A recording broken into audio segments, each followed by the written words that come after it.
Hello everyone, আসসালামু আলাইকুম। Welcome back to our another new blog. I hope সবাই ভালো আছেন। আল্লাহর রহমতে আমরা অনেক ভালো আছি। সো গতকাল বার্থডের জন্য খাবার আনছিলাম আর হচ্ছে যে ক্যালসিয়াম ব্লগ আনছিলাম। তো সকাল সকাল হচ্ছে যে আমি ওদের সিডস মিক্সটা দিয়ে দিচ্ছিলাম।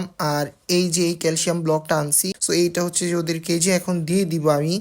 আর আজকে ভাবলাম যে সকাল সকাল ওদেরকে লাল শাক খেতে দিব। আজকে আমু বাজার থেকে লাল শাক আনছিল, তো ভাবলাম কুচি করে আজকে ওদেরকে দিব।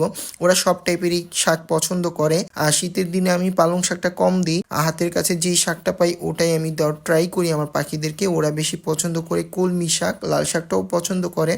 আর তাই আজকে লাল শাক দিয়েছি, ওরা খুব মজা করে খাচ্ছে। আমি একদম কুচি কুচি করে দিয়েছি, কারণ বড় করে দিলে আসলে ওরা খেতে চায় না, অর্ধেক ফেলে নষ্ট করে। দেখতেই পাচ্ছেন কত কিউট করে খাচ্ছে, মাশাল্লাহ মাশাল্লাহ। আর আমার পাখিদের গুলোকে কেমন লাগে আপনারা অবশ্যই কমেন্ট করে জানাবেন। অ্যান্ড কে কোন জায়গা থেকে আমার ভিডিওটা দেখেন অবশ্যই কমেন্ট করে জানাবেন। সো দেখতেই পাচ্ছেন কতটা মজা করে খাচ্ছে। কয়েকটা বার্ডস দেখলাম খেতে খেতে মুখ লাল করে ফেলছে লাল শাকের কালার দিয়ে আর কি, মাশাল্লাহ। এই জিনিসগুলো দেখতে আমার খুবই ভালো লাগে অ্যান্ড আমি অনেকে এনজয় করি, মাশাল্লাহ।